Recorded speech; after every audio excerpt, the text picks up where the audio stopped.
ونصلي ونسلم على رسوله الكريم أما بعد فأعوذ بالله من الشيطان الرجيم بسم الله الرحمن الرحيم ومن أظلم ممن منع مساجد الله أن يذكر فيها اسمه وسعى في خرابها أولئك ما كان لهم أن يدخلوها إلا خائفين لهم في الدنيا خزي ولهم في الآخرة عذاب عظيم وعاهدنا إلى إبراهيم وإسماعيل أن طهر بيتي للطائفين والعاكفين والركع السجود.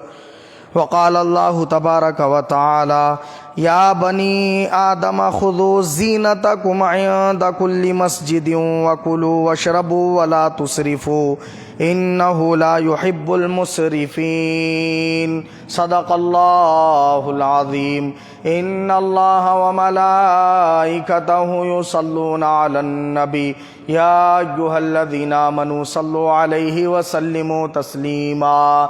اللهم صل وسلم على سيدنا محمد نور الأنوار وسر الأسرار وسيد الأبرار وعطرته بعدد كل معلوم لك. السلام عليك يا نبي الله، السلام عليك يا رسول الله، السلام عليك يا حبيب الله، السلام عليك يا نور الله، السلام عليك يا ذكر الله، السلام عليك يا حبل الله، السلام عليك يا خاتم النبيين، السلام عليك يا رحمة للعالمين، السلام عليك يا محمد مصطفى، السلام عليك يا احمد مجتبى صلی اللہ تعالی علیہ وسلم.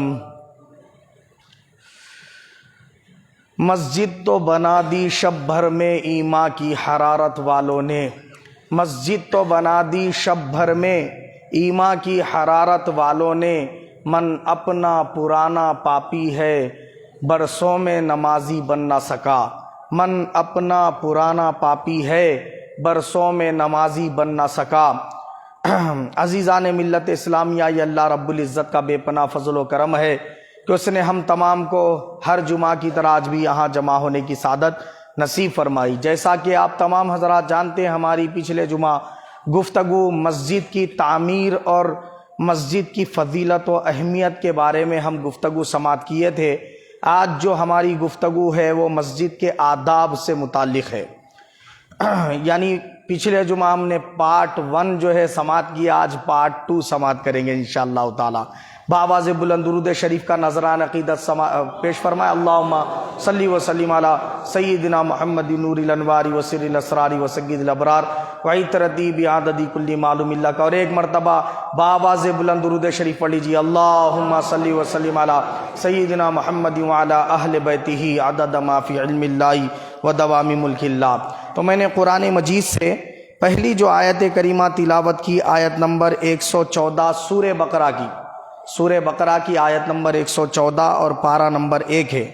دوسری آیت کریمہ کا جز تلاوت کیا، یہ بھی سورہ بقرہ پہلا پارہ آیت نمبر 135 کا جز ہے.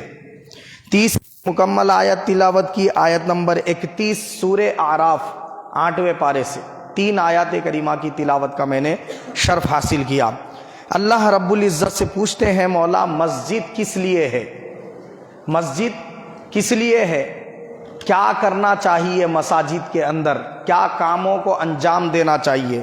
تو اللہ رب العزت نے اس کا جواب دیا کہ ومن اظلم ممن منع مساجد اللہ ان یذکر فیہا اسمہ وسعی فی خرابہا. اس سے بڑھ کر ظالم کون ہے جو اللہ کی مسجدوں میں اللہ کا نام لیے جانے سے لوگوں کو روک دے. یعنی اللہ کا ذکر کرنے سے، نبی پاک پر درود شریف پڑھنے سے، فرائض واجبات کے علاوہ نوافل کا اہتمام کرنے سے کوئی اگر مسجد میں جانے سے کسی کو روک رہا ہے تو اللہ پاک کیا فرما رہا ہے؟ کائنات میں وہ سب سے بڑا ظالم ہے.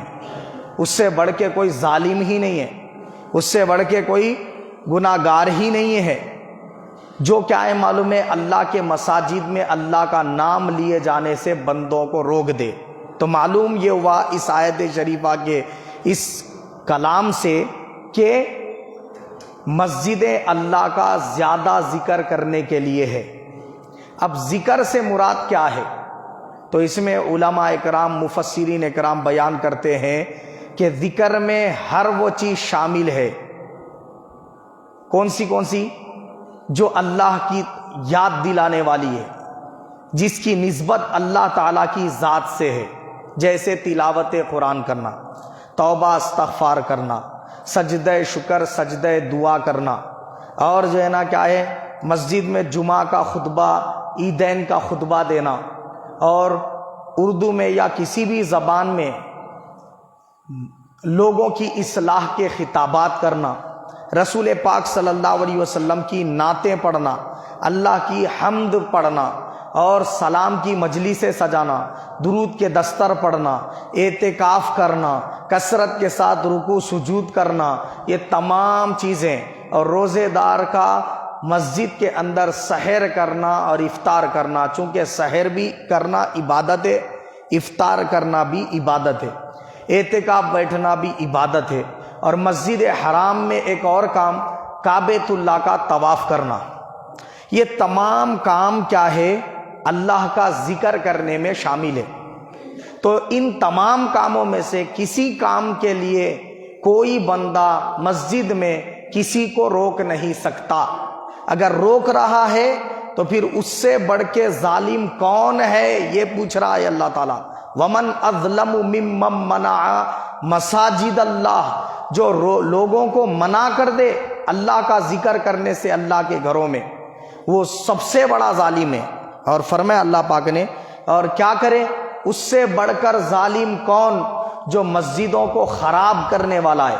مسجدوں کو خراب کرنے کا مطلب، خراب کرنے کا یہ مطلب ہے کہ در و دیوار کو خالی گندا کر رہا، یعنی پان کھا کے دیواروں پہ تھوک رہا، اور باہر کے حصے میں مسجد کے دیواروں کے طرف رخ کر کے پیشاب کر رہا، مسجد کی دیواریں اس کی وجہ سے بوسیدہ ہو جا رہی، مسجد کے دیواروں سے کیا کر رہا، اپنا رینٹ چھینک کے مسجد کے دیوار کو لگا دے رہا، یا ناک میں کے چیپڑے نکال کے مسجد کو لگا دے رہا، یا تھوک رہا مسجد کے دیواروں پہ۔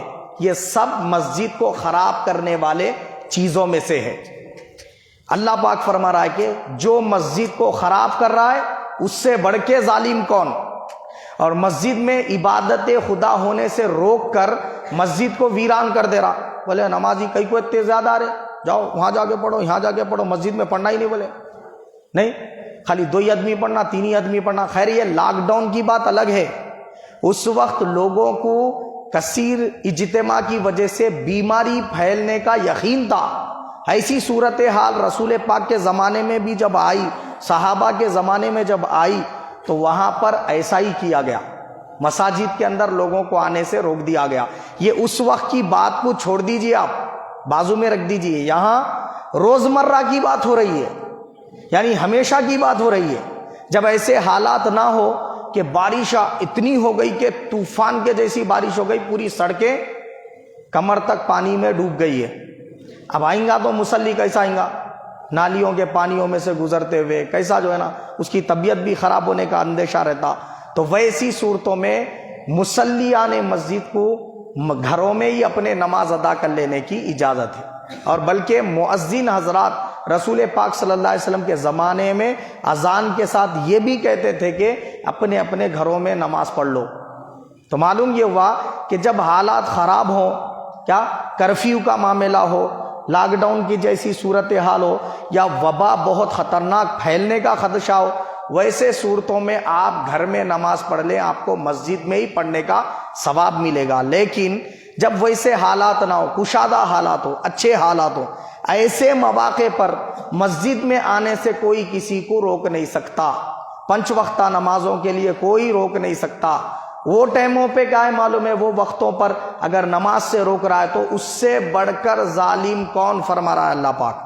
تو معلوم یہ ہوا مساجد کے در و دیوار کو نقصان نہیں پہنچانا چاہیے، اس کو گندا نہیں کرنا چاہیے، پان کھا کے اس کے دیواروں پر نہیں تھوکنا چاہیے، اور اس کو جو ہے نا کیا ہے معلوم ہے، بیٹھے بیٹھے پتھر لے کے کیا کر رہے، دیوار کو مارتے جا رہے، اینٹاں جو ہے نا بکنا ہو کے نکلتے جا رہے دیوار میں سے۔ تو اس طریقے سے کیا ہے معلوم ہے، مسجد کے ملکیت کو نقصان پہنچانا، یا مسجد میں چوری کرنا، مسجد کے ساز و سامان کو نقصان پہنچا دینا، یہ سب چیزیں مسجد کو خراب کرنے کے حکم میں آتی ہے۔ اس لیے اللہ پاک نے فرمایا اللہ کے ذکر سے مسجدوں میں روکنے والا وہ بھی برا ہے، جو مسجد کے در و دیوار کو نقصان پہنچائے وہ بھی برا ہے۔ پھر آگے فرمایا اللہ پاک نے اولئک ما کان لہم ان یدخلوها الا خائفین، مسجدوں میں کیسے آتے؟ یہ لوگ مسجد میں جب آئیں تو اللہ کا خوف رکھتے ہوئے، ڈرتے ہوئے، گھبراتے ہوئے، کیا ہے، عجز و انکساری کے ساتھ، تواضع کے ساتھ اللہ کے گھروں میں داخل ہوں۔ ایسا نہیں کہ دادا گیری چلانے کے لیے آ رہے اکڑ کے، سمجھ رہے آپ، مؤذن کے اوپر پورا غصہ نکالنے کے واسطے آ رہے، امام کو جھڑک کے بات کرنے کے واسطے رہے، ایسا نہیں۔ مسجد میں جب آ رہے تو آپ بالکل تواضع کے ساتھ، عاجزی کے ساتھ، انکساری کے ساتھ، اللہ سے ڈرتے ہوئے، خوف خدا دل میں رکھتے ہوئے کیا ہے، اللہ کے گھر کی طرف آنا چاہیے۔ یہ اللہ پاک نے فرمایا ان لوگوں کے لیے بہتر تھا کہ وہ اللہ کا خوف کرتے ہوئے مساجد کی طرف آتے، اور فرمایا مگر ان لوگوں نے کیا کیا، مسجد میں آنے سے لوگوں کو روکا۔ کس کی بات ہو رہی ہے؟ مشرکین مکہ کی بات ہو رہی۔ وہ لوگوں نے کیا کیا تھا، سرکار کے مدینہ ہجرت فرمانے کے بعد سرکار دو جہاں صلی اللہ علیہ وسلم صحابہ اکرام کو لے کر عمرے کے لیے حدیبیہ کے مقام پہ آ کر، جو مکے سے کچھ میل کے فاصلے پر ہے، وہاں پر مقیم ہو کر رسول پاک صلی اللہ علیہ وسلم نے قیام فرما کر کافرین مکہ سے اجازت طلب کی کہ بھائی اب تم ہی مالک ہے، مکہ مسجد حرام کے اطراف میں تمہاری حکومت ہے، لہٰذا ہم کو اجازت دو، ہم خالی عمرہ کرنے آئے، عمرہ کر لے کے مسجد سے چلے آتے، اللہ کی عبادت کر لے کے چلے آتے، ہم یہاں کوئی لڑائی جھگڑا کرنے نہیں آئے۔ رسول پاک صلی اللہ علیہ وسلم صحابہ اکرام کے ساتھ حدیبیہ کے مقام پر رکے ہوئے ہیں، اور مکے کے کافرین اجازت نہیں دیے، کیا کرے، اجازت نہیں دیے رسول پاک صلی اللہ علیہ وسلم کو، حالانکہ احرام کی حالت میں آئے تھے صحابہ اکرام اور رسول پاک صلی اللہ علیہ وسلم، وہ بولے کہ نہیں ہم یہ سال تو کرنے نہیں دیں گے، اگلے سال آپ آئیے، پہلے ایک معاہدہ طے کریں گے، وہ معاہدے کے مطابق اگلے سال آپ اچانک آگے، پہلے لیٹر بھیجنا تھا، آپ ہم سے اجازت لینا تھا، اس کے بعد آنا تھا، اب آگے آپ ایسی چلے جائیے، اگلے سال آئیے، ہم اگلے سال آپ کو عمرہ کرنے دیں گے بھائی۔ تو رسول پاک صلی اللہ علیہ وسلم صحابہ اکرام کو لے کر وہاں سے پھر واپس تشریف لے گئے۔ وہ پورا طویل واقعہ میں اصل مختصراً یہ بتانا چاہ رہا ہوں، مکے کے کافرین نے مسجد حرام میں مومنوں کو آنے سے روکا، اسی پر صلح حدیبیہ ہوئی، تو اللہ پاک نے فرمایا کہ اس سے بڑھ کر ظالم کون، جو مسجد میں اللہ کی عبادت کرنے سے لوگوں کو روک دے، اس سے بڑھ کر ظالم کون، جو اللہ کے گھر مسجد کو ویران کر دے، اللہ کے ذکر ہی سے ویران کر دے، اس سے بڑھ کر ظالم کون، جو اللہ کے مسجدوں کو کیا کرے، خراب کرے، ویران کر دے، اور اس کے در و دیوار کو نقصان پہنچائے، اور اس کے در و دیوار پر تھوکے، رینٹ وغیرہ، چھنکے وغیرہ اس طریقے سے خراب کرے، اس سے بڑھ کے ظالم کون۔ فرمایا یہ کافرین کو مناسب یہ تھا وہ اللہ کی عبادت ہونے دیتے، عمرہ طواف ہونے دیتے، اللہ کا ذکر ہونے دیتے، مسجد کو ویران نہ ہونے دیتے، انہوں نے ایسا نہیں کیا، انہوں نے کیا کیا، روک دیا۔ تب دنیا میں ان کے لیے ذلت ہے، دنیا میں وہ ذلیل ہوں گے، رسوا ہوں گے، زندگی بھر یہ بات ان کے دلوں میں کھٹکتی رہے گی، کاش ہم جو ہے نا ایسا نہ کرتے سلوک۔ یہ دنیا میں ان کے لیے ذلت اور رسوائی اس طرح ہوگی کہ میرے محبوب مدینہ منورہ سے اپنے صحابہ کو لے کر مکہ پر چڑھائی فرمائیں گے میرے حکم سے، اور کیا ہوگا، سارے کافرین ان کے لیے ایک ہی کیا ہوگا، آپشن ہوگا کہ یا تو مسلمان ہو جائے یا پھر مکہ خالی کر دیں، دوسرا کوئی راستہ ہی نہیں ہوگا۔ تو ان میں کے پورے کافرین کیا ہوئے معلوم ہے، ایمان لا لیے، کہاں پر، مکہ مکرمہ۔ فتح مکہ جب ہوا تو رسول پاک صلی اللہ علیہ وسلم کو فتح مکہ عطا کر کے اللہ رب العزت نے کافرین کو کیا عطا کی، ذلت اور رسوائی عطا فرمائی، اور فی الآخرتی عذاب ولہم فی الآخرتی عذاب عظیم، اور قیامت کے دن آخرت میں ان کے لیے بہت بڑا عذاب ہے۔ دنیا میں ذلت اور رسوائی کا جو عذاب ہوگا یہ عذاب کی وجہ سے ان کا قبر کا عذاب کم نہیں ہونے والا ہے، حشر کا عذاب ختم نہیں ہونے والا ہے، بلکہ وہ عذاب اور زیادہ ہوگا ان کو، ہمیشہ ہمیشہ ابدالآباد تک ہوگا۔ یہ تو تھی مشرکین کی بات، مومنین کو یہ سنا کر سمجھایا جا رہا ہے کہ ایمان والے تو قطعاً نہیں روکنا کسی بھی مومن کو نماز پڑھنے سے، اللہ کا ذکر کرنے سے، خطبہ دینے سے، درود کے دستر سجانے سے، ذکر کے حلقات کرنے سے، کسی بھی قسم کا تلاوت قرآن کی مجلس سے سجانے سے۔ مساجد ہیں ہی اسی لیے کہ اللہ کا ذکر کثرت کے ساتھ کیا جائے۔ دوسری آیت شریفہ سورہ بقرہ کی ہے، آیت نمبر 135، اس میں اللہ پاک نے ارشاد فرمایا وَعَاهِدْنَا إِلَىٰ إِبْرَاهِيمَ وَإِسْمَاعِيلَ أَن طَهِّرَ بَيْتِيَ لِلطَّائِفِينَ وَالْعَاكِفِينَ وَالرُّكَّعِ السُّجُودِ، فرمایا اے ابراہیم اور اسماعیل، ابراہیم اور اسماعیل ان دونوں سے ہم نے عہد لیا، وعدہ لیا۔ کیا وعدہ لیا؟ اس بات کا کہ وہ ان طَهِّرَ بَيْتِيَ لِلطَّائِفِينَ، وہ میرے گھر کی صفائی کریں، پاک صاف کریں، دھول دھبے سے، گرد سے اور جو ہے نا کچرے سے میرے گھر کو کیا کریں؟ صاف کریں، ستھرا کریں، نیٹ کریں۔ اور کس کے لیے نیٹ کریں، کس کے لیے ستھرا کریں؟ فرمایا للطائفین، اللہ کے گھر کا طواف کرنے والوں کے لیے، والعاکفین، اور اعتکاف بیٹھنے والوں کے لیے، والرکع السجود، اور کثرت سے رکوع اور سجدے کرنے والے بندوں کے لیے۔ ان کے لیے کیا کرے؟ مسجد کو صاف ستھرا کرے۔ کس کو حکم دیا اللہ نے؟ ابراہیم و اسماعیل علیہ السلام کو۔ تو مسجدیں پاک صاف رکھنے کے لیے ہے، مسجدیں اللہ کا گھر ہیں، مسجدیں وہ ہیں کہ دنیا میں کسی بھی مقام پہ آپ کو اتنا زیادہ چین اور سکون نہیں مل سکتا جتنا زیادہ سکون اللہ نے اپنے گھر مسجد کے اندر رکھا ہے۔ دنیا کے سب سے زیادہ چین اور راحت پانے والے مقام مساجد ہیں، مساجد سے زیادہ افضل کوئی جگہ نہیں۔ تو اللہ رب العزت نے مساجد کو امن کی جگہ فرمایا ہے۔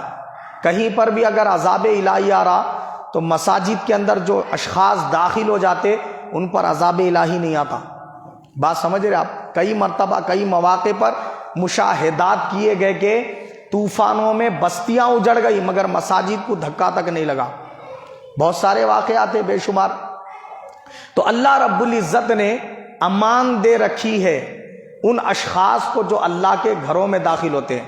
اور جب فتح مکہ ہوا تو رسول پاک صلی اللہ علیہ وسلم نے بھی اعلان فرمایا کہ جو شخص امان چاہتا ہے، ہمارے تلواروں سے بچنا چاہتا ہے، وہ شخص مسجد حرام میں آ جائے، فرمایا سرکار نے۔ تو فتح مکہ کے وقت بھی سرکار نے یہ جو اعلان فرمایا اس کے ذریعے حضور نے کیا بات بتائی؟ جو مسجد حرام میں آ گیا، اگرچہ کہ مسلمان نہیں بھی ہوا تو اس کا قتل نہیں کیا جائے گا، اسے مارا نہیں جائے گا، اسے سزا کوئی نہیں دی جائے گی، اس کے لیے امان ہے، فرمایا امان ہے۔ تو معلوم ہوا سب سے زیادہ امان کی جگہ، چین سکون راحت پانے کی جگہ اللہ کے گھر مساجد ہیں۔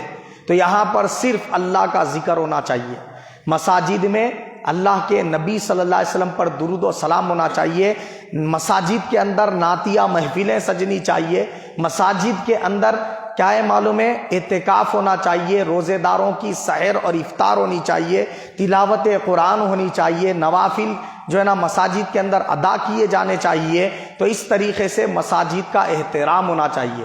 یہاں پر دنیاوی کوئی بات اور دنیاوی کاروبار وغیرہ کچھ بھی آپ نہیں کر سکتے۔ خیر اس کی بات اس کے تعلق سے میں خطاب کے آخری حصے میں گفتگو کروں گا کہ کیا کیا کام مساجد میں کرنا ہے اور کیا کیا کام مساجد میں نہیں کرنا ہے۔ آئیے اب آگے کی آیت شریفہ ہے۔ فرماتا اللہ تعالیٰ، یہ 31 آیت نمبر سورہ اعراف کی آیت نمبر 31 اور پارہ نمبر 8 سے میں نے تلاوت کی۔ آیت کیا ہے؟ یا بنی آدم خذوا زینتکم عند کل مسجد۔ دیکھو کیا فرمایا اللہ پاک نے، اے اولاد آدم، اے آدم علیہ السلام کے بیٹو جو قیامت تک آنے والے ہو، سارے انسانوں سے خطاب ہے۔ کیا فرمایا اللہ پاک نے؟ خذوا زینتکم عند کل مسجد، کہ تم زینت اختیار کرو، سج کے سمر کے آیا کرو ہر مسجد میں جانے کے وقت کیا فرمایا اللہ نے؟ اللہ کے مسجدوں میں جانے کا جب ٹائم آئے تو تم کیا ہے؟ سج کے سنور کے جایا کرو، زینت اختیار کر کے جایا کرو، آنکھوں میں سرما لگا کے، مسواک کر کے، عطر لگا کے، اچھا پاکیزہ ستھرا لباس پہن کے آپ مساجد کے اندر جایا کریں۔ ایک سوال پیدا ہوتا ہے، وہ یہ کہ کیوں بھائی کیوں مساجد کے اندر زینت اختیار کر کے جائیں؟ وہاں کیا کوئی دعوت ہو رہی ولیمے کی عقد کی؟ پھر جو ہے نا زینت اختیار کر کے کیوں جائیں؟ تو فرمایا یہ جا رہا ہے کہ پہلی بات تو یہ کہ تمہارے ساتھ صفوں میں تمہارے دوسرے مومن بھائی ہوتے ہیں، تمہارے ساتھ مسجد میں جماعت کی صفوں میں اجینہ ہوتے ہیں، تمہارے ساتھ جماعت کی صفوں میں ملائکہ ہوتے ہیں، تو تم اگر صاف ستھرے نہیں رہو گے، گوشت کی دکان پہ بیٹھنے والے ہیں، گوشت کاٹ کاٹ کے ہاتھوں میں پورے جسم میں بدبو رہتی نہیں رہتی، اب وہ لباس اگر وہی لباس پہ انہیں آ کے وضو بنا لے کے نماز پڑھیں گا تو آزو بازو والے پورے بھائیوں کو تکلیف کا سبب بن جاتا ہو، ان کو اس کی بو سے کیا ہے معلوم ہے؟ کراہت محسوس ہوتی۔ اب انسانوں میں سے انسانی وہ بو سے کراہت محسوس کر رہے تو ملائکہ کیسا جو ہے نا صفوں میں رہیں گے؟ ان کو کراہت ہوں گی یا نہیں ہوں گی؟ اس کے لیے اللہ پاک نے فرمایا زینت اختیار کرو، پہلا۔ دوسرا یہ کہ تمہاری صفوں میں ملائکہ بھی ہوتے ہیں، اجینہ بھی ہوتے ہیں، اور تمہارے مومن بھائی بھی ہوتے ہیں، اور کاندھے سے کاندھا لگا کر نماز پڑھتے ہو صفوں میں، تو ایسا زینت اختیار کر کے آئیں گے تو ہر کوئی تمہارے بازو میں ٹھہرنے کا خواہش مند رہیں گا، مسجدیں صاف ستھری رہیں گی، اس کے مصلے خراب نہیں ہوں گے۔ اگر آپ گاڑیوں موٹروں کا کام کرنے والے، آئل لگا ہوا رہتا ہاتھوں کو کپڑوں کو، اب ویسے ہی آ جا رہے، پیروں کو آئل لگے ہوا ہے، برابر دھو رہے نہیں صابن وغیرہ سے، ویسے ہی اگر آ جا رہے، مصلے خراب ہوتے نہیں ہوتے ہے نہیں؟ تو اسی لیے فرمایا صاف ستھرے رہتے ہوئے، صاف ستھرے کپڑے پہنتے ہوئے زینت اختیار کر کے مسجد میں آیا کرو، یہ دوسری وجہ ہے۔ تیسری وجہ یہ کہ ساری کائنات میں جب کبھی بھی آپ کسی بادشاہ، لیڈر، حکمران، وزیر اعظم یا چیف منسٹر یا نائب چیف منسٹر یا نائب وزیر اعظم کسی سے اگر ملنے کا موقع ملا، ملنے جانا ہے، اب انہوں ٹائم دیے سوئے آپ یہ ٹائم پہ آؤ ملنے بول کے، تو آپ ملنے کے لیے جا رہے، ملاقات کرنے جا رہے، تو کیسا جاتے؟ استینہ چڑھا لے کے، پھٹے کپڑے پہن لے کے، گوشت کی دکان پہ سے ویسی اٹھ کے، یا پھر جو ہے نا کیا ہے معلوم ہے، آئل کی دکان پہ سے ویسی اٹھ کے، کیا پورے میلے کچیلے کپڑوں میں پہنچوں کو چڑھا لے کے، ایسا جو ہے نا سینہ تان لے کے اکڑتے ہوئے ایسا جاتے؟ اگر گئے تو کیا ہوتا؟ وہاں سے اکال دیتا کون پاگل آ رہا کی یہ بول کے، باڈی گارڈ وہاں سے ہی اکال دیتا، اکالتا نہیں اکالتا۔ دنیا کے معمولی حکمران، کافرین ایسے لیڈروں سے ملنے جا رہے تو کتنا اپنے آپ کو نیٹ کر رہا، کتنے بار نہا رہا، کتنا جو ہے نا صاف ستھرا ہو رہا، کتنے بار کنگھی کر رہا، کتنے بار منہ دھو رہا، ہاں یہ کریم لگا لے رہا، وہ کریم لگا لے رہا، کیسا طریقے سے جو ہے نا نیٹ ہو کے ماڈلنگ کر لے کے صاف ستھرا ہو کے گیا۔ تو یہ لیڈر کے پاس جانے کے لیے اتنی اہمیت ہے وہ لیڈر کی، تو کیا اللہ جو ساری کائنات کا خالق و مالک ہے اس کے در پہ آ رہے، اس کی عبادت کرنے کے لیے آ رہے، کیسا آ رہا بولے تو نائٹ ڈریس پہن لے کے آ رہا، کیسا آ رہا اللہ تعالیٰ کے در پہ عبادت خدا کرنے کے لیے؟ اسکن ٹائٹ پینٹ پہن لے کے آ رہا۔ اب سجدے میں گا تو شرٹ چھوٹے بچوں کا، پینٹ کیا ہے معلوم ہے بڑے لوگوں کا، مگر اتنا ٹائٹ بولے سجدے میں گیا تو پورا پینٹ پیچھے سے اتر جا رہا ہے، نہیں پورے جو ہے نا کیا ڈھوپرا نظر آ رہے پیچھے سے۔ اب مسلیوں کی، پیچھے والے مسلیوں کی نماز خراب، غلطی سے بھی نظر پڑ گئی تو خراب کی نہیں اس کی نماز، تو آپ اندازہ لگائیے ایسے کپڑے پہن کے آ رہا ہوں، اللہ تعالیٰ کے عبادت کرنے کے لیے اس کے گھر میں تشریف لا رہا، تو کیا ہے معلوم ہے ایسے لباس پہن کے آ رہا جو رات میں سوتے وقت کا لباس ہے، نائٹ ڈریس، وہ پہن لے کے مسجد کو آ جا رہا، نائٹ پینٹ پہن لے کے مسجد کو آ جا رہا۔ ایسی دعوت میں جاتا، عقد کی، ولیمے کی نہیں، جمعگی کی دعوت میں نہیں جا رہا، چھٹی چھلے کی معمولی دعوتوں میں نہیں جا رہا، اس کے لیے سجنا سنورنا سنگار کرنا ہو رہا، اور اللہ کی عبادت کے لیے اللہ کے گھر میں آنا ہے تو کوئی اہتمام نہیں، کوئی سجاوٹ نہیں، کوئی سنگار نہیں۔ اب آپ بتائیے آپ کی نماز کیسے قبول ہوں گی؟ اللہ پاک نے، خالق کائنات نے اپنی کتاب قرآن مجید میں مسجد میں آنے کے آداب میں بیان کیا ہے۔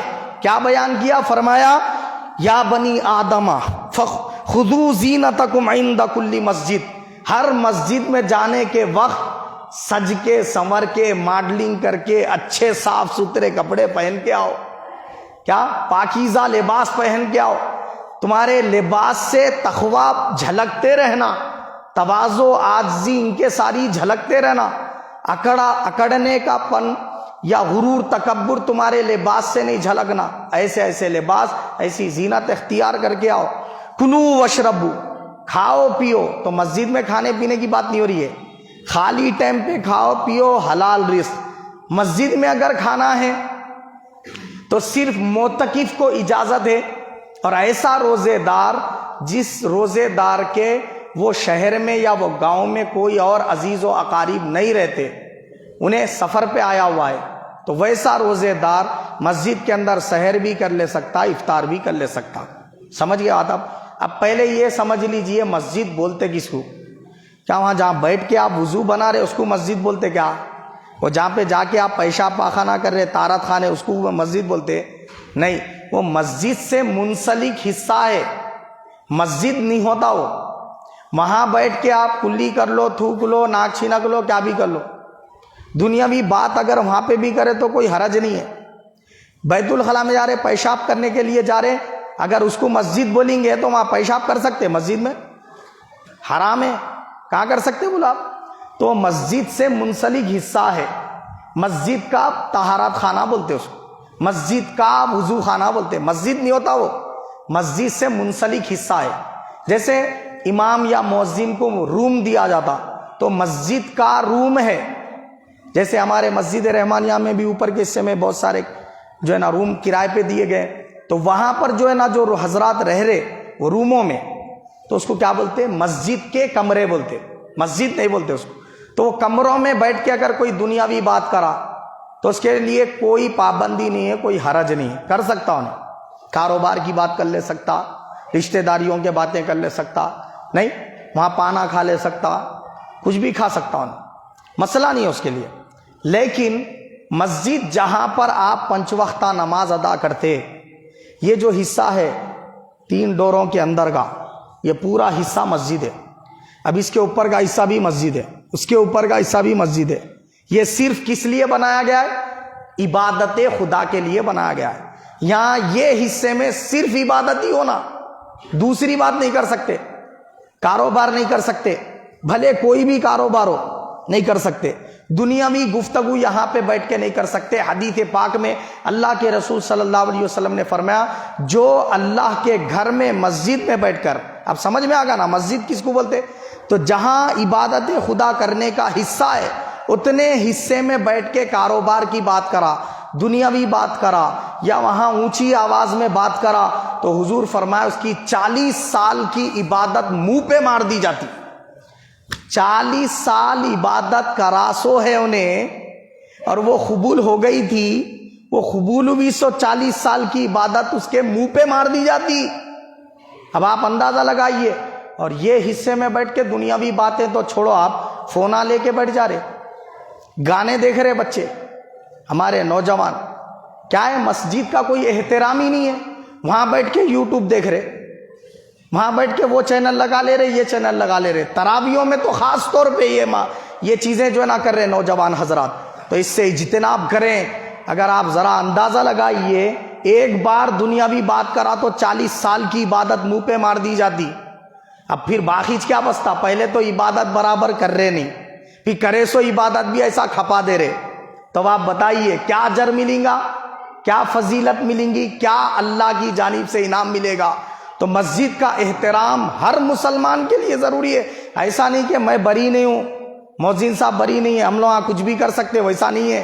ہر بندے کے لیے یہ قانون خدا بتا رہا ہوں میں، ہر بندے کے لیے، چاہے مسجد کا کوئی صدر ہو، کمیٹی کے افراد ہو، یا جو ہے نا امام ہو، مؤذن ہو، یا عام مصلیان مسجد ہو، ہر ایک کے لیے یہی بات ہے۔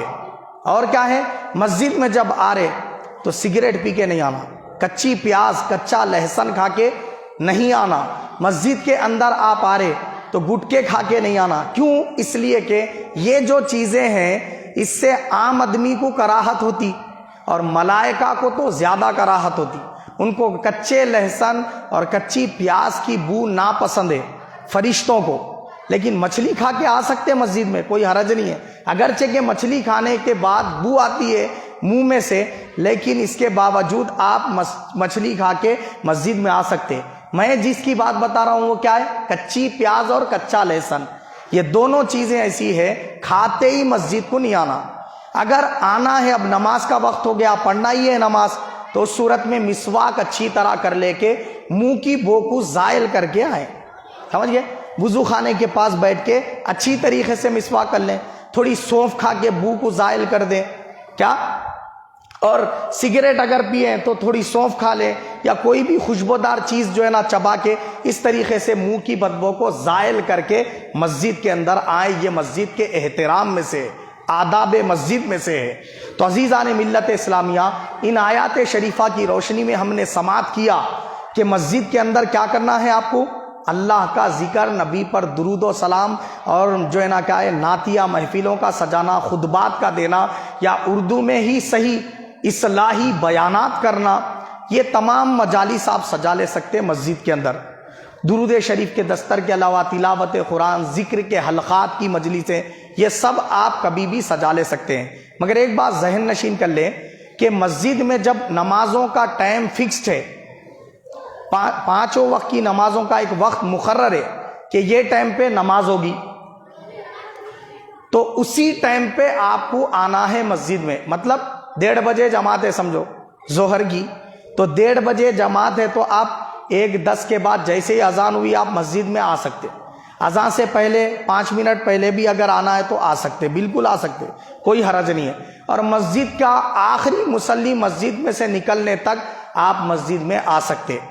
آدھے گھنٹے کا ٹائم ہوتا ہے نہیں، 15 منٹ 20 منٹ تو جماعت ختم ہو کے سنت نوافل پڑھے تک ہو جاتے، پھر مسجد کے گیٹ وغیرہ لگے کرے تک کیا ہے 1-آدھے گھنٹے کا تو وقت آپ کو لگتا جماعت کے بعد، ہے نہیں؟ لیکن اس سے زیادہ وقت آپ مسجد کے اندر نہ دیں۔ کیوں نہ دیں؟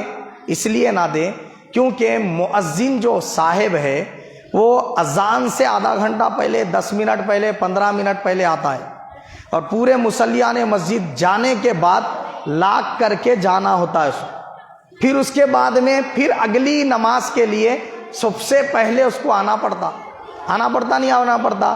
تو اس کے لیے آپ یہ خیال کرنا ہے کہ آپ اکیلے عبادت کرنے والے نہیں ہیں، وہ بندے کی ڈیوٹی پہ مامور ہے وہ، تو اس کو لاک کرنا ضروری رہتا، انہیں چھوڑ دے کے مسجد ویسا نہیں جا سکتا۔ کیوں؟ مسجد کے اندر ساز و سامان بھی قیمتی ہوتے ہیں، کیا ہے لائٹ ہوتے ہیں، فین ہوتے ہیں، قیمتی نل ہوتے ہیں، اور جو ہے نا کیا ہے مائک سسٹم کا جو ہے نا پورا سامان ہوتا ہے۔ تو ویسی صورت میں اگر ایک بھی چیز چوری ہو گئی تو ہزار روپے کی چیز ہوتی ہے، ہزاروں کی جو ہے نا چیزیں ہوتی ہے۔ بعض وقت تو یہ مائک سسٹم جو ہے وہ 2 لاکھ 3 لاکھ روپے کا ہوتا ہے، تو اب وہ چوری ہو گیا بولے تو کہاں سے لا کے بھرتی کرتے، کون لا کے بھرتی کرتے؟ اس لیے کیا ہے معلوم ہے، جب ایسے مساجد ہیں جہاں پہ قیمتی ساز و سامان موجود ہے تو اس میں وقت کی پابندی لازم اور ضروری ہے، اور ایک جماعت وہاں پر جب مقرر کر دی گئی تو دوسری جماعت آ کے نہیں کر سکتے۔ بعض لوگ مثال دیتے مسجد حرام میں جو ہے نا جماعت ایک ختم ہوتی دوسری بنا لیتے، تیسری بنا لیتے، اتنے بنا کے پڑھتے نہ بولے تو مسجد حرام کا معاملہ الگ ہے، وہاں 24 گھنٹے طواف چلتے رہتا، معتکفین معتمرین آتے جاتے رہتے، تو نتیجتاً 24 گھنٹے وہ مسجد کے گیٹ کھلے ہی رہتے۔ تو اس صورت میں وہاں پہ آپ 24 گھنٹے کتنے بھی جماعتیں بنا لو، کوئی حرج نہیں ہے۔ مگر جہاں ایسی مساجد ہیں وہاں جماعت کا ٹائم فکس ہے، اگر آپ وہ ٹائم پہ نہیں آئیں گے، بعد میں آئیں گے، آپ ایک جماعت بنیں گے تو دوسرا بولتا میں میری سہولت سے آ کے میں بھی جماعت بناتا ہوں، تو اب 24 گھنٹے اگر مسجد کھلی رکھیں گے تو نگرانی ساز و سامان کی کون کریں گا؟ اور اس میں کیا ہوتا معلوم ہے، جماعت کی اہمیت ختم ہو جاتی۔ لوگ کیا کرتے، جماعت کو اپنی مرضی کے مطابق، اپنے خواہشات کے مطابق کر لیتے، تو پھر امام رکھنے کی جو ہے نا ضرورت کیا ہے؟ پھر مؤذن رکھنے کی ضرورت کیا ہے؟ اس لیے لازم ہے جہاں پر امام اور مؤذن رکھ دیا گیا اور وہاں پر یہ طے کر دیا گیا کہ یہ وقت پہ جماعت ہوگی، تو بعد میں دوسرے حضرات آ کے جماعت نہیں بنا سکتے۔ جہاں مسجد میں ایسی اجازت کے ساتھ 24 گھنٹے کھلی رکھ دی گئی مسجد، وہاں کوئی قیمتی سامان وغیرہ نہیں ہے اور امام مؤذن مقرر نہیں ہے، مسجد تو ہے، ویسے مساجد میں آپ جتنے چاہے جماعت بنا کر نماز پڑھ سکتے۔ بات سمجھ گئے؟ آپ کی سہولت کے حساب سے نمازیں پڑھ لے سکتے، مگر جہاں مقرر ہے وہاں پر وہ ایک ہی جماعت ہوگی۔ بات سمجھ میں آ گئی؟ کیوں ہوگی اس کی وجہ بھی میں نے آپ کے گوشے گزار کر دی۔ یہ تھا مسجد کے اندر اللہ رب العزت کے عبادات کرنے کے لیے مساجد بنائی گئی، اس کی اہمیت کیا ہے؟ اللہ تعالیٰ کی عبادتیں کرنے کے لیے مساجد ہے، اس تعلق سے میں نے باتیں بیان فرمائی۔ اب سنیے مسجد کے آداب میں سے جو بات علماء اکرام نے احادیث شریفہ سے اخذ کی، ان میں سے یہ بھی ہے کہ مسجد میں داخل ہوتے وقت سیدھا پیر داخل کریں۔ مسجد میں جب آپ انٹر ہو رہے کوسا پیر داخل کریں؟ سیدھا پیر داخل کریں۔ بایاں پیر ہرگز داخل ہوتے وقت نہ ڈالیں، کیونکہ شیطان ہر کام بائیں پیر سے شروع کرتا، بائیں ہاتھ سے شروع کرتا، اور انبیاء اکرام کی سنت کیا ہے؟ ہر اچھا کام سیدھے ہاتھ کے ذریعے شروع کیا جائے، سیدھے پیر کے ذریعے شروع کیا جائے۔ مسجد میں آپ کہیں کے لیے آ رہے؟ اللہ کی عبادت کے لیے، اس لیے پہلے سیدھا پیر داخل کرنا، جب واپس نکل رہے تو بایاں پیر رکھنا، سیدھا پیر پہلے نہیں ڈالنا۔ مسجد میں سے نکلتے وقت بایاں پیر پہلے رکھنا، سیدھا پیر اندر ہی رکھنا، بعد میں سیدھا پیر نکالنا۔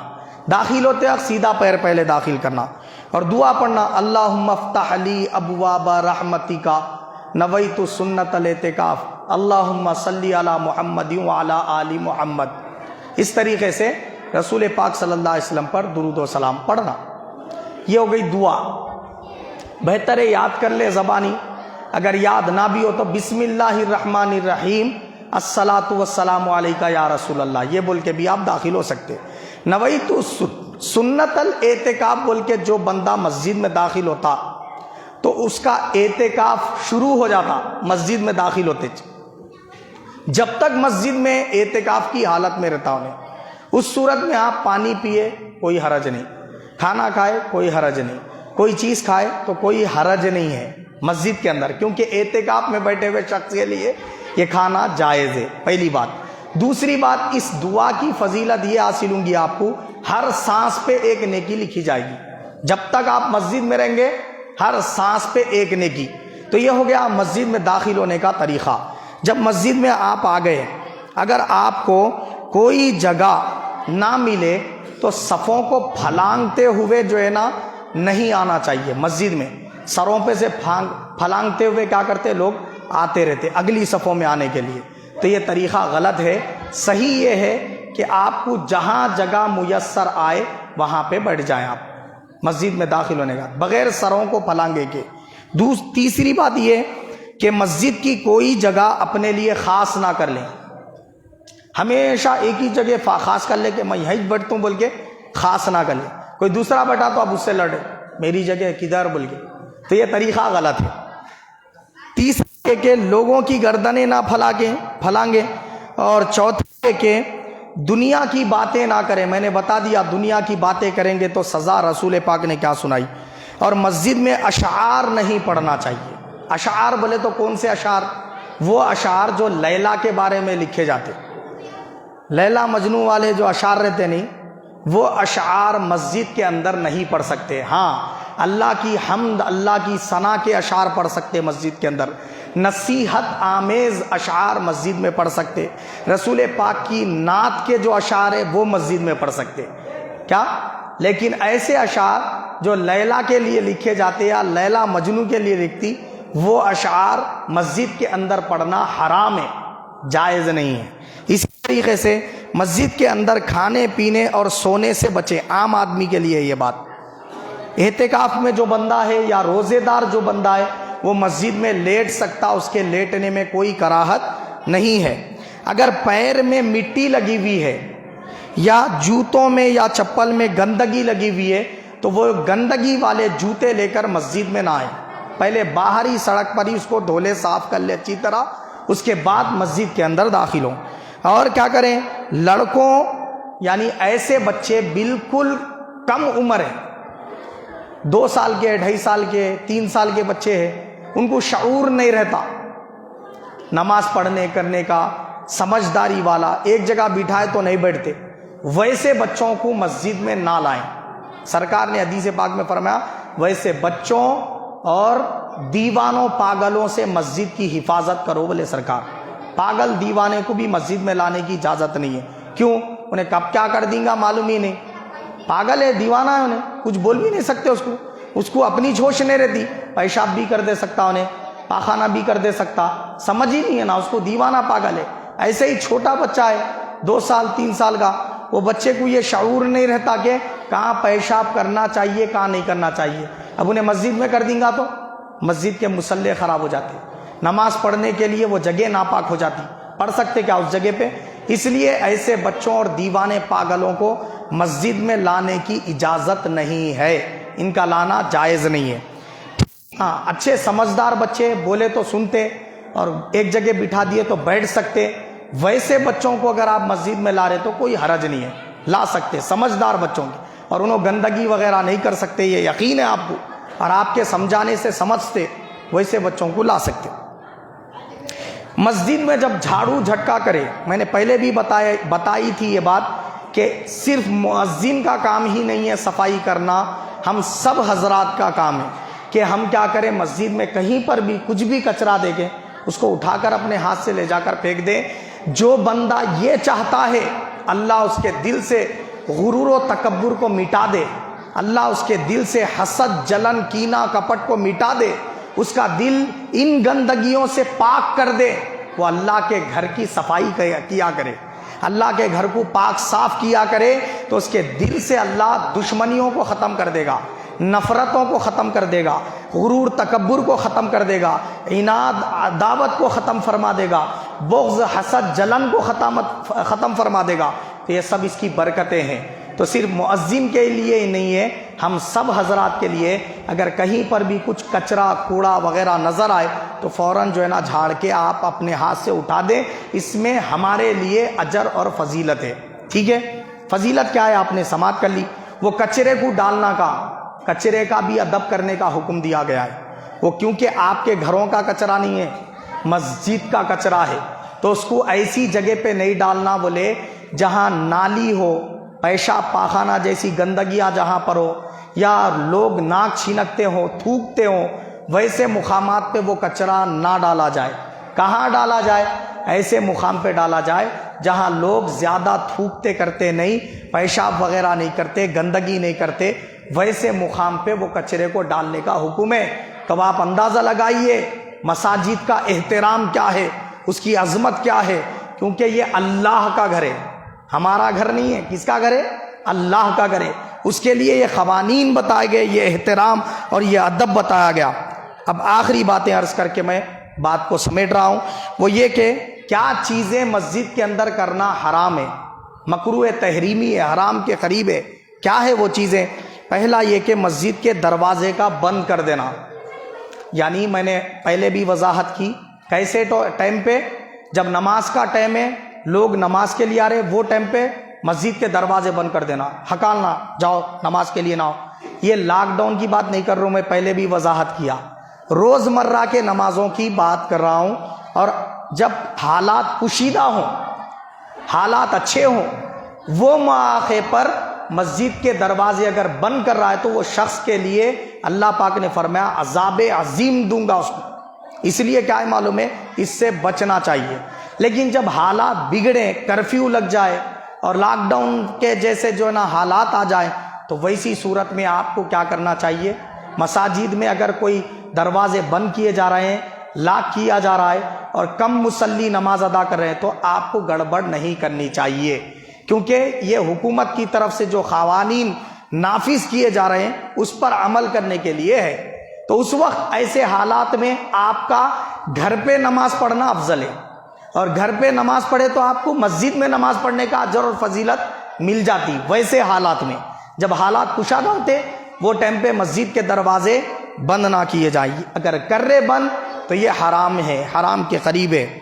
دوسرے، مسجد کے جو چھت ہوتی ہے نا، چھت بنگلہ، اوپر چھت پہ جا کے پیشاب نہیں کر سکتے وہاں۔ ارے یہ تو چھت ہے نہ بولے تو چھت ہے تو کیا مسجد نہیں ہے؟ وہ چھت ہے بھی تو مسجد ہی چھے۔ وہ عرش الہی تک جتنا اوپر کا حصہ اٹھاتے جائیں گے وہ سب مسجد ہے، اور تحت الثری تک یہ مسجد کا جو حصہ ہے اندر تک بھی مسجد ہی چھے بول کے فرمایا گیا۔ بات سمجھ گیا؟ تو چھت پر پیشاب پاخانہ گندگی وغیرہ نہیں کر سکتے، تھوک نہیں سکتے، مسجد کے اندر وضو یا کلی نہیں کر سکتے۔ مسجد کے اندر کا مطلب یہ حصہ جس پہ آپ نماز پڑھ رہے اس کی بات ہو رہی۔ وضو خانے کے پاس جا کے تھوک سکتے، کلی کر سکتے، لیکن مسجد کا جو یہ حصہ ہے اس میں تھوک نہیں سکتے، کلی نہیں کر سکتے۔ ہم یہاں بیٹھ کے کیا کر رہے؟ گٹکے کے پوڑیاں کھول کے منہ میں ڈال لے کے چاپ رہے۔ اب آپ بولیے یہ کیا ہے؟ مسجد کے آداب کے خلاف ہے۔ مسجد کی دیواروں پر تھوکنا، ناک صاف کر کے لگانا، یہ سب جائز نہیں ہے۔ مسجد میں نجاست آلود جسم سے داخل ہونا، یعنی خون لگا ہوا ہے، یا پھر وامٹنگ کرے تھے، وامٹنگ کپڑوں کو یا جسم پہ لگی ہوئی ہے، یا چڑیا وغیرہ کی بیٹ وغیرہ آپ کے کپڑوں پہ لگی ہوئی ہے، ایسے جسم یا ایسے کپڑوں کے ساتھ مسجد میں آنا یہ درست نہیں ہے، جائز نہیں ہے۔ اسی طریقے سے مسجد میں نجاست بھرے جوتوں کے ساتھ آنا یہ درست نہیں ہے۔ مسجد میں تلوار نکال کے کھڑے ہونا یہ بھی حرام ہے، جائز نہیں ہے، کیونکہ مسجد لڑنے کی جگہ نہیں ہے، عبادت خدا کرنے کی جگہ ہے۔ مسجد میں لڑائی جھگڑا کرنا، بلند آواز سے چیخنا، چلانا، باتیں کرنا، آواز بلند کرنا، یہ سب کیا ہے؟ مسجد کے آداب کے خلاف ہے اور یہ حرام ہے۔ مسجد میں ہنسی مذاق کرنا، چچوراپن کرنا، ٹھہر کے نماز پڑھے، بازو والے کو ڈھکل رہے، پوری سب کی سب گر جا رہی، اکثر ہمارے چھوٹے بچے بہت زیادہ کرتے ہیں، تو یہ سب کیا ہے؟ مسجد میں حرام ہے اس قسم کی حرکتیں کرنا۔ ایسے ہی لہسن یا کچی پیاز کھا کے آنا، فوراً کھاتے ہی فوراً نماز کے لیے آ جانا، یہ کیا ہے معلوم ہے؟ مکروہ ہے، تحریمی ہے، حرام کے قریب ہے۔ کوئی بھی بدبودار چیز جیسے سگریٹ، گٹکا وغیرہ جو ہے نا کھا کے کیا ہے معلوم ہے؟ مسجد میں نماز کے لیے آنا یہ درست نہیں ہے۔ صحیح ہے کہ وہ گٹکے کی بو یا سگریٹ کی بو یا لہسن پیاز کی جو بو منہ سے آ رہی، اچھی طرح مسواک کر کے یا ٹیوب برش وغیرہ کر لے کے یا پھر کوئی خوشبودار چیز منہ میں چبا لے کے کیا ہے مسجد میں داخل ہونا چاہیے۔ یہ تمام چیزیں ہیں جس کے بارے میں بتایا گیا کہ مسجد میں یہ حرام ہے، اور مسجد میں بیٹھ کے جوے کے باتیں بیان کر رہے، اور جو ہے نا مسجد میں بیٹھ کے کیا کر رہے؟ میچ کے باتیں بیان کر رہے، کون جو ہے نا کتنے رن مارا بولے، یہ سب چیزیں کیا ہے؟ مسجد میں بیٹھ کے کرنا اپنے سارے عبادتوں کو برباد کرنے والا عمل ہے۔ حدیث پاک میں صحابہ اکرام سے منقول ہے کہ جو شخص مسجد میں بیٹھ کر دنیاوی بات کرتا ہے اس کی نیکیاں ایسے ختم ہو جاتی ہیں جیسے لکڑی کو آگ جلا کر ختم کر دیتی ہے بولے۔ تو اگر آپ چاہتے ہیں آپ کی نیکیاں برباد ہو جائیں تو پھر مساجد کے اندر ایسے حرکتیں کریں، اور آپ چاہتے ہیں آپ کی نیکیاں محفوظ رہیں تو پھر مساجد کے جو آداب میں نے بتائے وہ آداب کو ہمیشہ ملحوظ رکھ کر کیا کریں؟ مساجد کے اندر آیا کریں۔ ایک آخری حدیث رسول پاک نے فرمایا، جو بندہ مسجد کے اندر داخل ہوتا ہے اور یہ جو آداب میں نے بتائے یہ آداب کو بجا لاتا ہے، کوئی دنیاوی بات نہیں کیا، نماز پڑھا، ذکر کیا، توبہ استغفار کیا، خاموش رہا، یا بات کرا تو اچھی نصیحت وغیرہ کی کرا، دنیاوی کوئی بات کاروبار کی کوئی بات نہیں کیا، پھر وہ مسجد سے جانے لگا، تو کیا ہوتا بولے سرکار؟ مسجد کے گیٹوں پر ہر وقت پانچوں نمازوں میں 2 فرشتے کھڑے ہوئے ہوتے ہیں۔ وہ فرشتوں کی ڈیوٹی کیا ہے؟ مسجد میں کوئی بھی انٹر ہو رہا اس کے پورے گناہوں کے پوٹلیاں لے کے ٹھہرتے انہوں باہر۔ اب وہ شخص مسجد میں جب انٹر ہوتا بالکل گناہوں سے پاک رہتا انہیں، ایک دم نیٹ۔ اب مسجد میں آیا، عبادت خدا کیا، مسجد کا حق ادا کیا، صحیح طریقے سے عبادت توبہ استغفار کر کے اب جانے لگاؤ، مسجد کے پورے آداب بجا لا کے جب باہر نکلتا وہ فرشتے اس کے گناہوں کے پوٹلیاں جو لیے تھے نہیں وہ واپس دینے جاتے رہتے اس کو۔ تو اللہ پاک فرماتا، فرشتوں ذرا رکو، یہ میرا وہ بندہ ہے جس نے میرے گھر کا جو حق ہے وہ ادا کر دیا، اس کے جو گناہ تم لے کر ٹھہرے ہوئے تھے یہ گناہ واپس اس کے کھاتے میں درج کرنے مجھے شرم آتی ہے، فرماتا ہے اللہ تعالیٰ۔ لہٰذا میرے اس بندے نے جو میرے مسجد کا حق تھا وہ ادا کر دیا، میں نے اس کے یہ سارے گناہ معاف فرما دیے۔ بلکہ وہ فرشتوں کے پاس وہ پوٹلیاں ویسی رہ جاتی، اب انہیں چلے جاتا، دوسرا بندہ آتا، انہیں کیا کرتا معلوم، مسجد میں آ کے چچوراپن کرتا، مسخراپن کرتا، اسکول لوچتا، اس کو ہاں ہی کرتا، قرآن کی تلاوت نہیں کرتا، نماز برابر نہیں پڑھتا، نماز میں بھی لوگوں کو ہنسا کے کر کے ان کی نمازوں میں بھی خلل ڈال دیتا۔ اب اس کے بعد کیا ہے معلوم ہے، دنیاوی بات، دنیاوی کاروبار کی باتیں کر کے واپس جانے لگتا۔ تو اللہ پاک فرشتوں سے فرماتا اس کے تو اس کو دے رہے، وہ باقی کے پوٹلیاں کیا کر رہے؟ اللہ پاک فرماتا انہیں میرے مسجد کا جو حق تھا وہ ادا نہیں کیا، لہٰذا جو دوسرے مومن بندوں کے گناہوں کے پوٹلیاں تمہارے پاس رکھے ہوئے وہ سب بھی اس کے کھاندوں پہ ڈال دو، بلکہ فرماتا اللہ پاک۔ تو آیا تھا تو جتنا پاپی تھا نا، جاتے وقت اور زیادہ پاپی بن کے جاتا، انہیں اور زیادہ مجرم بن کے جاتا۔ تو اب آپ اندازہ لگائیے آپ کیا چاہتے ہیں کہ آپ کے کھاتے میں دوسروں کے بھی آ جائیں گناہ؟ تو پھر مسجد کا احترام نہ کریں۔ اگر آپ کے کھاتے میں دوسروں کے نہ آئے، آپ کے دوسروں کے کھاتے میں چلے جائیں، تو پھر مساجد کا احترام کرے، ادب ملحوظ رکھے۔ اسی لیے میں نے شعر میں کہا تھا، مسجد تو بنا دی شب بھر میں ایمان کی حرارت والوں نے، مسجد تو بنا دی شب بھر میں ایمان کی حرارت والوں نے، من اپنا پرانا پاپی ہے برسوں میں نمازی بن نہ سکا۔ اللہ پاک ہم سب کو حق قبول کرنے اور اس پر عمل کرنے کی توفیق عطا فرمائے، ہم سب کا خاتمہ بالخیر فرمائے، آمین۔